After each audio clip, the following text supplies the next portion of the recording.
Hey guys, welcome back to NerdCrave. So today I've got the honor to have my friend Radical Reggie on the channel. And Reggie, say hi to everyone. How you doing, everyone? It's awesome to have you on the channel, man. You were one of the major inspirations for me starting my channel, so it feels like a really big step in the right direction to actually have you here with me today. Appreciate it, man. Thanks for having me on. Very excited for some topics we're going to be talking about. Well, E3 just wrapped up. There's 100,000 videos out there about E3, so we don't really want to beat a dead horse. I think everybody's pretty much heard all of the E3 highlights and things like that. But what I am really interested in is what did E3 speak to you this year? Like, what specifically were maybe 2 or 3 games that you're pretty interested in from various systems? So I'll just go with Nintendo, since Nintendo and I think Microsoft are the only really major players at the show this year, since Sony kind of pulled out. Metroid Dread really pumped me up. It was funny because I almost when I saw the trailer for it, it looked like it was 3D. So I was about to, I was about to turn away, and then I was like, wait a minute, because it switched to 2D. I was like, uh-oh, here we go. So I was like, I was hoping that it wasn't a joke. Like, I was really shocked watching it.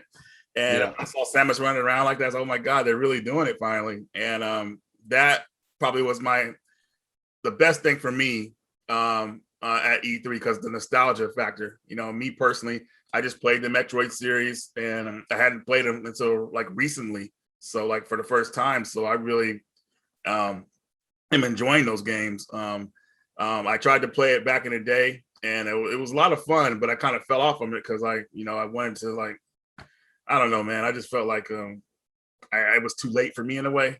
It was kind of I felt like, because I beat Metroid 4, which is Fusion, and then I tried to go back and play the other ones, and I didn't. And then till recently, I played them, and I got real pumped up about them. So happy this one's coming out. So speaking of the Microsoft event, do you have a Series X yet? No, I don't. No. Is there anything from the event that makes you want a Series X? No, I'm not in a hurry. I honestly, I would rather get a Series X over a PS5 first, because of how the pass and everything like that, and what Microsoft is doing with that system. It's really awesome. It's really catering to fans, but nothing really to make me jump up and get any of these systems right now. For me, I'm a huge fan of flight simulator games, and the announcement that Microsoft Flight Simulator is coming to Series X and Forza Horizon 5, which looks amazing. I'm really starting to think I was going to wait for a year or two to pick up a Series X, but I'm thinking maybe September, October now. I'm going to bite the bullet and see if I can get my hands on one. Yeah, they're easier to come by than the PS5, I'm assuming, right? Yeah. Okay. Yeah, I don't know. I've never been that type of person to really jump into the next generation right away. And it's not right away. We're a year in it, but I always felt like they don't really have a lot of games properly developed for those systems until like 2 or 3 years into the life cycle. Horizon. Oh, go ahead. I've never been in a hurry to get into new generations either. I still got my PS3 hooked up beside me here in my bedroom. There's still so many games on the PS3 and the PS2 that I haven't played yet, so I've never really been in a hurry. But, the flight simulator game has got me pretty excited. I could play it on my PS or on my PC, I guess, but I don't know. It's just not the same, man. I hear you on that. I don't know. It's just kind of weird. The system's still being sold out right now, and I understand there probably was a chip shortage or something like that with the whole COVID thing that was going on. But I don't know, man. It just made me really lose interest. I feel like these systems weren't ready to go. They should have been ready to go this year. I figured like this would have been perfect timing, but they got deadlines to meet, and they had a projected date, so I get it. Anything else from the Nintendo event that you're really excited? What do you think about Advance Wars? I know you like your Game Boy Advance, and those were pretty popular on there. Advance Wars is one of those games I got into like just randomly. I didn't know what I was getting into, and that game is so much fun. I'm surprised they didn't make any sequels to it. They did make sequels to it, but they didn't continue the series like past the mid 2000s. I don't think. Or maybe they did for the DS, and then after that they stopped.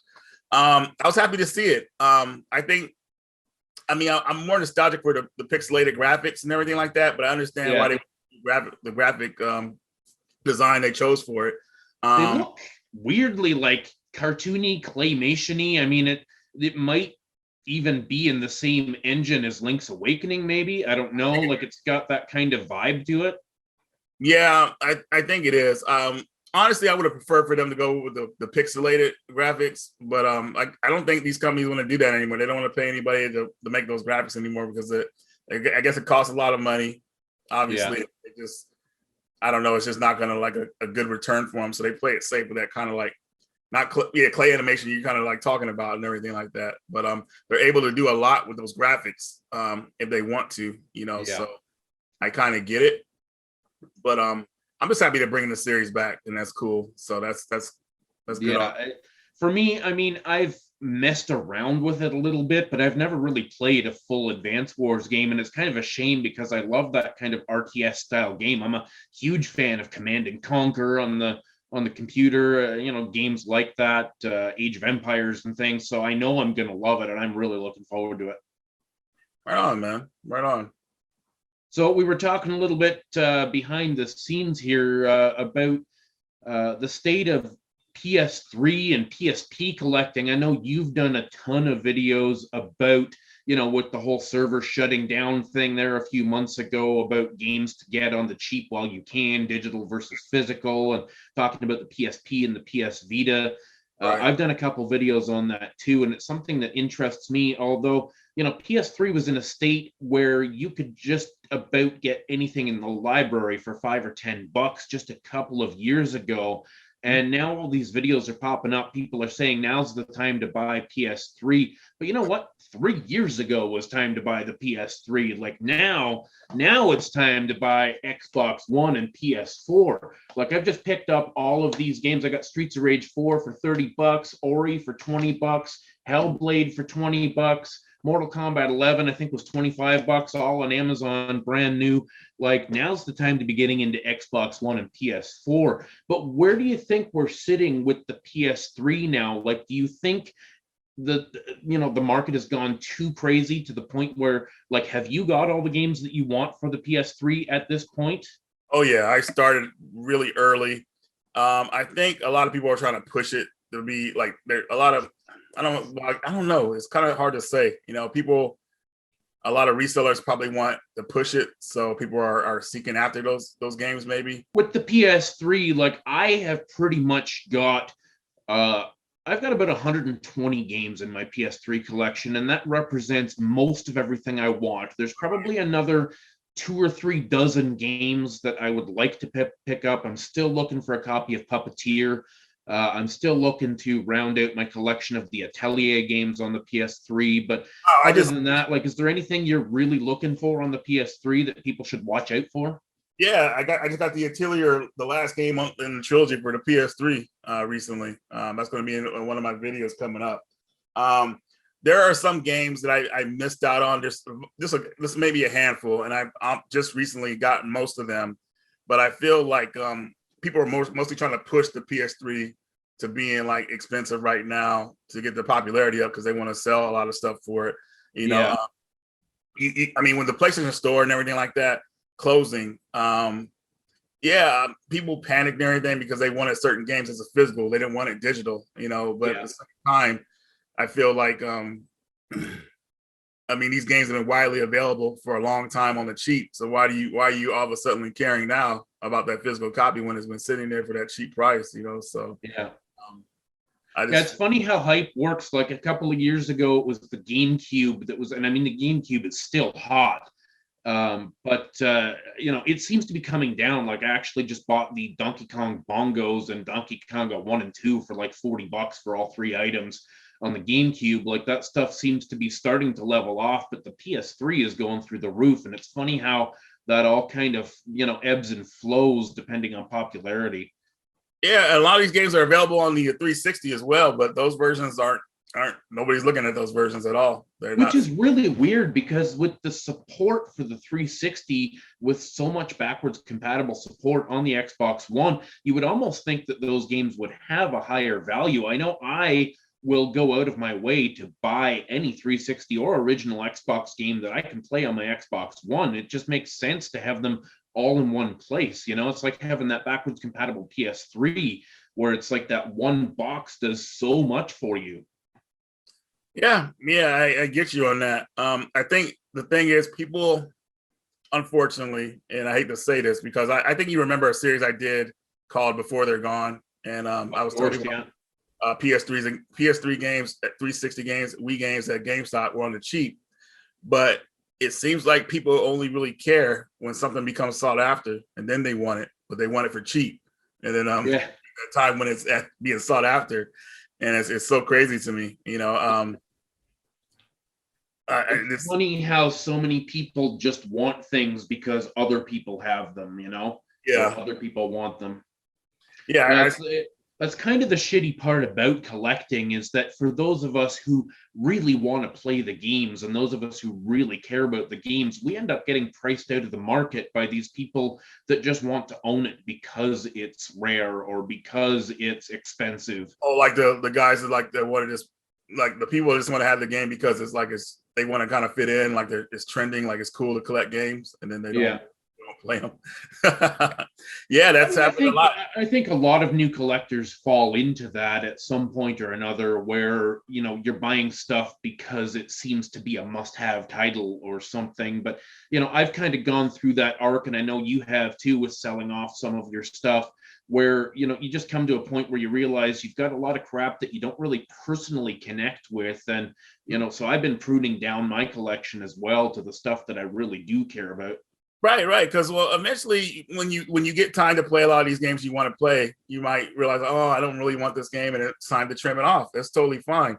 You know, I mean, I do it all the time. You know, a lot of games I think I'm going to play or really like doesn't end up happening like that. So I end up trading it or selling it or whatnot and moving on. So I do that. I want to say yearly. You know, every year I look at certain games. If I haven't played this yet, you know, hopefully I'll try it. And then if I don't like it, I got to get rid of you and everything like that. So I think what's happening, though, is like my friend Cad told me this a while back, and it made a lot of sense. He said, you know, Reggie, no matter, I mean, may not want to believe this, or, you know, but when you buy a game, unfortunately, it's an investment as well, because that game can be worth money or whatnot. So collecting games. Sometimes it is. Yeah, exactly. You know, games turn around to be worth money depending on their print run and how highly sought after they are. So it becomes an investment. And you know, I just pre-ordered Ys 9. Now I'm in the middle of playing Ys 8, and I mean, the game so far has been good but not fantastic to me. Really? Personally. What chapter? Just seems like a slow start. I don't know. What chapter are you on? Sorry? What chapter are you on? Just coming into chapter 2, I guess. Like, I'm in the early beginning of the game, okay. Maybe 5-6 hours in, and it just seems kind of. No, I promise you, it'll pick up. Once chapter 3, it'll take off, so you'll be all right. But I pre-ordered Ys 9 because Ys 8 is now so expensive. Like, I haven't been able to find a physical copy anywhere under $100 for Ys 8. So I picked up Ys 9 just because I'm like, yeah, same thing's probably going to happen. If I don't buy it now, I never will. Yeah, especially with the Switch version, because I feel like a lot of people will want that version over the PS4 one. Yeah. Yeah, you're right. It's weird with Falcom. I think that's what the company's called that made these.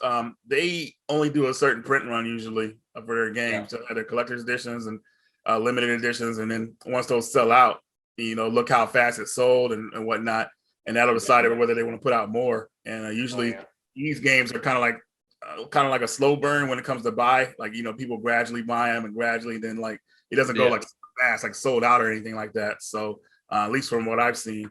But yeah, it's like you're worried that, you know, if you don't buy it now, that you know, you'll have to pay an expensive price for it. I mean, I got the collector's edition when they were selling it on the website for $80, $100 or whatnot like that. And I think it's going for like almost $400 to $500, and people are buying it because that's honestly one of the best collector's editions I've ever seen. But I couldn't imagine paying that for something like that. That's insane, you know.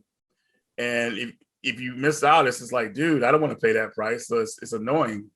Speaking of collector's editions, one that I picked up recently, I'd be curious if you have it and what your thoughts on, because I was pretty disappointed in R-Type Final 2. What were your thoughts on that?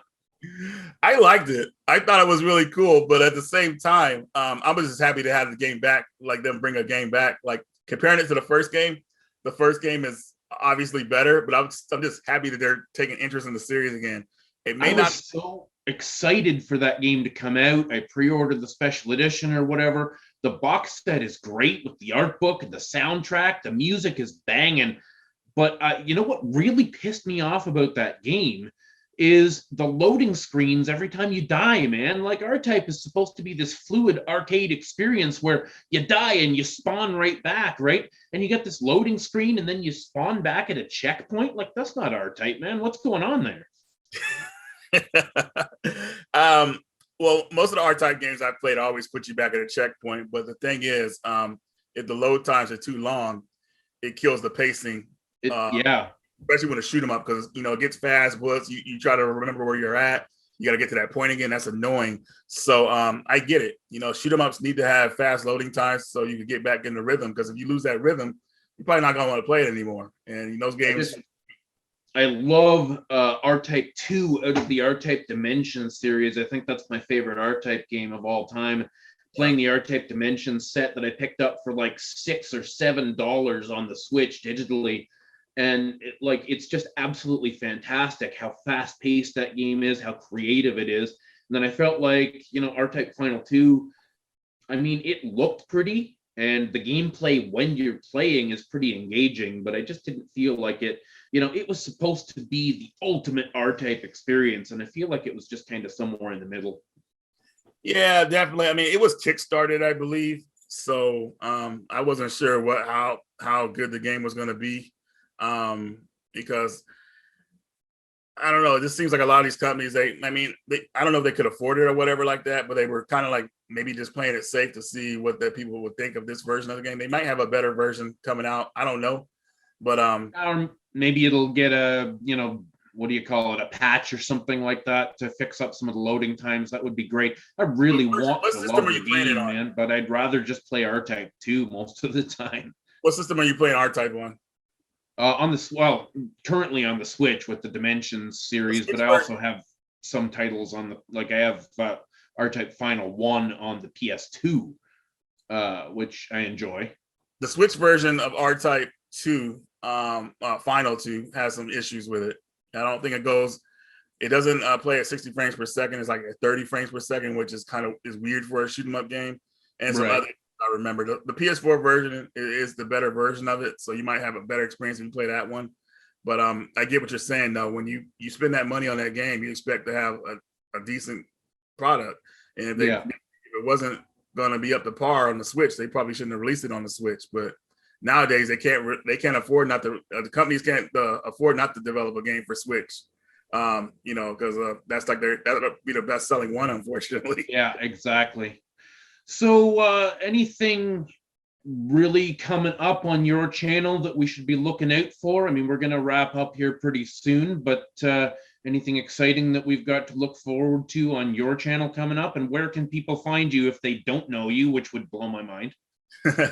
Yeah, Radical Reggie, Media Glitch, Metal Jesus Rocks channel. I actually kind of taken a break from YouTube, but I haven't been I've just been editing videos and everything like this. So I'm kind of stacking on videos. I think I have around 15 videos that are unreleased that I'm going to release periodically on the channel. So I just kind of just editing and stuff like that. Cause I was releasing since 2017, I'm releasing 2 to 3 videos a week, which is insane. So when I took a break, and it randomly happened, me taking a break, because what happened was Jason wanted to do a pickups video. I was like, hell yeah, let's do it. So I was capturing footage for a lot of the games, and I was like, dude, man, I haven't played this yet. Got to play this game. Got to, I was having a great time and everything. So I just forget it. I'll just take a break for a little bit. And that was it. But yeah, nothing really crazy coming up. I guess I got a Hidden Gems coming up for PS1 that I'm doing. That's cool. I feel like Hidden Gems are pretty beat up, but I think I found one more I could put out. This will be the first one I put out for my channel too. So I've done most You of know, them. I'm such a sucker for that stuff. You know, a lot of people, make fun of the hidden gems videos from Jason or whatever as, bringing up the market of games or it's tired old topic. But I just love discovering things that I might not have known about. Like, there's a lot of value in that. And even in the pickups videos, when you're just getting that little bite-sized bit of each person's opinion of a game that you might never have heard of, never have thought of. And it really helps a lot of collectors out there to kind of sort the wheat from the chaff sort of thing, because it's so easy to pick up a really junk shovelware game that has, a good looking cover or something. If you don't know what you're buying. So I eat that stuff for breakfast. Like, I watch all those hidden gems videos and pickups videos as much as I can, not just from you guys, but anybody that does it. Just, I find it super interesting. Yeah, they've been a lot of fun to do. And I think the problem that a lot of people might have with them, and this is a very few people, but either they don't have the game or they get to it too late where it's too expensive or whatnot. But the whole thing about the hidden gems videos that you don't have to own the game. You can like download it or play it a different way. It's about the experience, really. Play these games. So everybody feels like they have to own the game because we do or whatever like that. But there's digital versions of those games we talk about, or you can find other means to play them. So it's all about the experience. Yeah, exactly. All right, man. Well, thanks so much for coming on my channel. It's been super cool. I hope to have you back again. Sure. Thank you. Yeah, no Anyway, problem, man. I was happy to be on here.